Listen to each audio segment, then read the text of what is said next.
Все. Доброго времени суток. Очередная серия про ковку якутского ножа. А подрали вот насечку с одной стороны. Эта серия будет посвящена обдирке с другой стороны. Шутка. Пойдем ковать.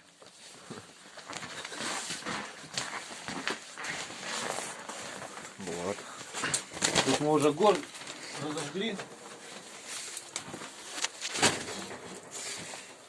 Ну, горн простой, труба, пылесос. Сюда дуют, здесь насечки, ножки приваренные, борта.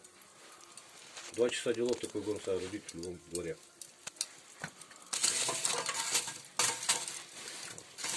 Греем ту часть, которую будем ковать. Весь напильник ковать мы не будем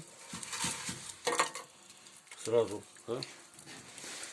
Можно сделать какую-нибудь подставочку, так чтобы ему удобно было лежать тут.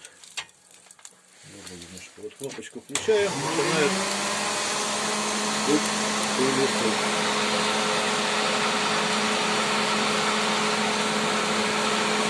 Свет в это время желательно везде выключить.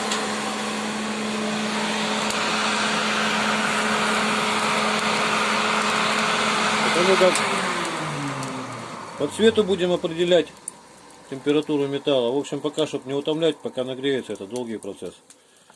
В общем, в следующей серии это все покажу.